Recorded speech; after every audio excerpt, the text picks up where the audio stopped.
Hello and welcome to another Focus Friday here in the Small Bear Studios. My name is Charles Price and this is going to be the Lightroom and Photoshop review of Dehancer Pro.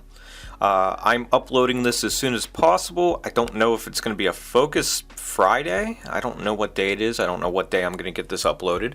I had a wedding that I needed to finish, and that's why there was a kind of a gap between the Premiere Pro and this. I'm going to say that I really enjoy the Lightroom and Photoshop version of Dehancer. I think it's a little bit easier to use than the Premiere Pro, and we're going to get started here. I have Lightroom pulled up here. So I have a picture of one of the weddings that I did. Now this is the unedited, undehancered version of the picture.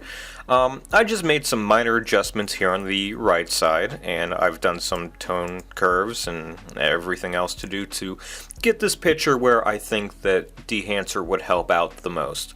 Now you have a choice between you can either edit your pictures first and then apply the Dehancer edits, or you can just straight it out from the, if I press the before button here, you can just straight in and edit a picture through Dehancer just normally, you know, without having to do any edits. I'm going to switch it back.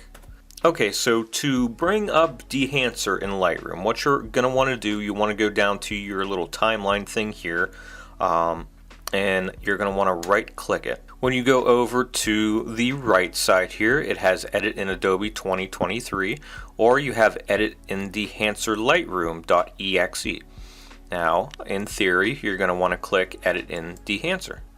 And now it's going to bring up a menu here. It says Edit Photo with Dehancer Lightroom.exe. It says what to edit. It says Edit a copy with Lightroom adjustments. It says Edit just a normal copy. And then it's going to have Edit the original file. So for today we're going to edit a copy with Lightroom adjustments. So after that we are now into Lightroom, and what I have pulled up here is kind of the after edit, and I'll show you how I got this edit. If we go to the left here, it has all the film profiles. But since we're here, I have Kodak Ektachrome E100, the 2017 version of it. And I think Ektachrome gives you a good base where you can do all of this. But if you look here, you have a bunch of different options. You have all the Kodaks, you have all the Fuji films, and you have even some ones that are more experimental, to say the least. And much like Premiere Pro, you have so many options to get the kind of look that you want to go through. You can either choose them from all the pictures here, or what you can do, you can go to film types. You can go to just like color negatives, motion picture, color positive, black and white, instant, exotic, and cross filters. There's also a push and pull, kind of a exposure type deal. Since it is film, you can either push or pull your film depending on what kind of like if it's a 100 speed film, 200 speed film, and if it's expired or not. That's what this push and pull is for. So now if we go to this side here, you have the first option, and what this does is shows the temperature composition, the tint composition. It has defringe radius, more similar to what the Premiere Pro was. If you move it left, it's going to go blue. If you move it right, it's going to go yellow. And tint, if you go left, it's going to go green, and right is going to go magenta.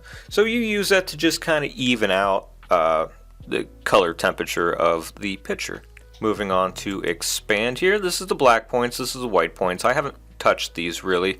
It's another type of exposure, and what this does is that it can bring up the white points and bring down the black points, or bring up the black points and down the white points. And that's really all that is. Now, print is really interesting. Now, if you hit print and you go to some of the other options, like I said, much again, if you watched my Premiere Pro one, it has the linear, it has the Cineon film log, it has the Fuji 3513 print film, it has the Kodak 2383 print film, and it has the Kodak Endura glossy print. A lot of this, you can choose the target whites. There's exposure here. What you can do is you can up the exposure, down the exposure. There's tonal contrast, which is more of a contrast with the blacks. It's going to bring up the blacks. It's almost like a shadow type thing. If you go down to color density, It is a great way to bring out some of the more rich colors like the reds, the greens, and then you have saturation. You can bring the whole thing down and it'll just be black and white. If you go down to color head, and as I explained in my Premiere Pro version, this lets you just gently shift the colors. Most things have too much red in it, especially if you add halation, so you bring it back to cyan and that'll just tweak the color just a little bit so that you can give more precise corrections.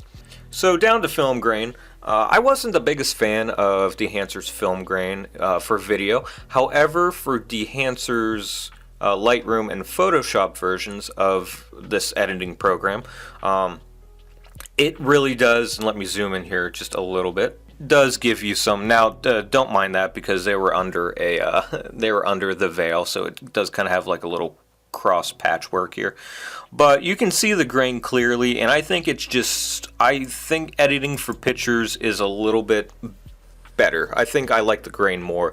You still have the options for the shadows, the midtones, and the highlights, and they're all very helpful.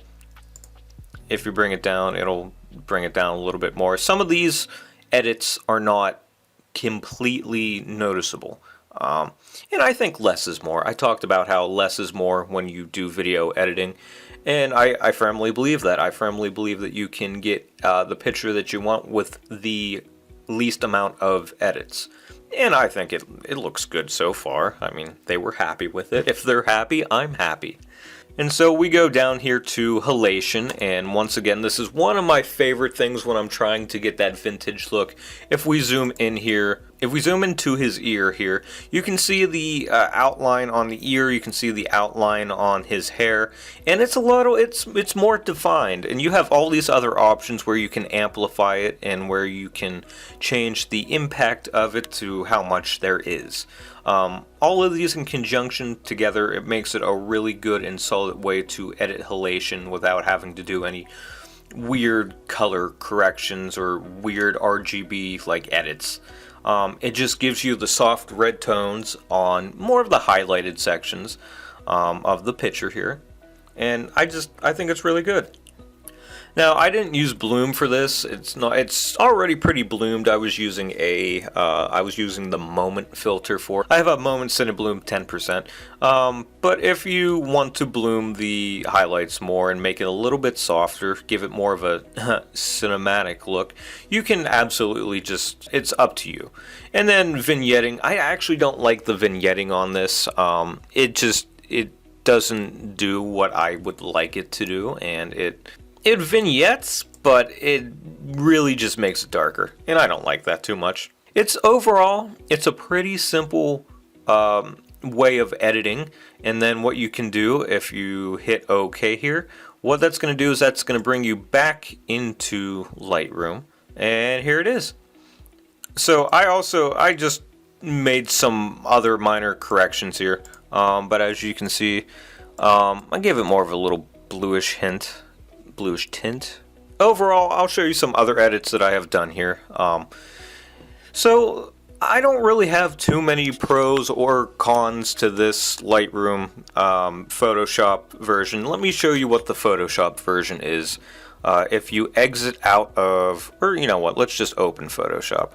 Alright, so here we are in Photoshop. This is one that I already really did the edits on, and I already did the Dehancer edits, but I'm going to show you how to access Dehancer when you install it onto Photoshop. It's really the same program for both Lightroom and Photoshop, which is why I wanted to, merge them into one video. Instead of making two smaller videos, I can just make this one longer-ish video. And what this does is that when you go to Filter and you go down to Dehancer, you go to Dehancer Film, and you hit Dehancer Film, what it's going to do is that it's going to bring up the exact same windows. It's going to bring up the exact same expand, print, color head, film grain, halation, bloom, the exact same program. So that's why I didn't really feel necessary for me to delve into Photoshop too much. I don't use, and let me just cancel out of this, I don't really use Photoshop way too much unless I need to make a logo or anything.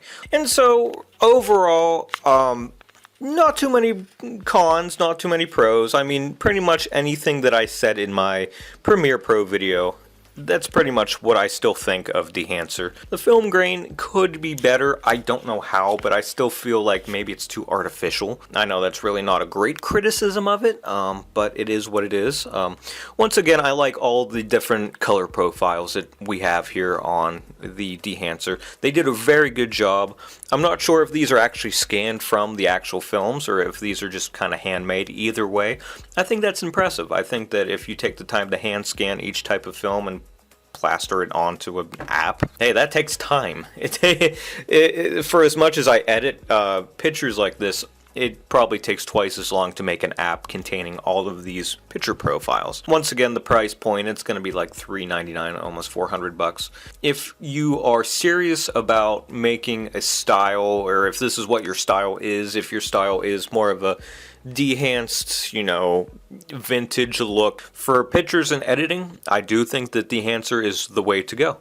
So overall, I know this is more of a quick tutorial. I should have got this out weeks ago, and I hope that the people at Dehancer can forgive me for that. I like Dehancer as a program. I'm going to be using it for the rest of my time on my computer, really. So if you're thinking of getting Dehancer for yourself, make sure you look into my description of the video here, and I have a 10% off coupon because I am an affiliate for Dehancer. I'm in their affiliate program, and I thank them for allowing me to use the Premiere Pro and the Photoshop and the Lightroom versions of this.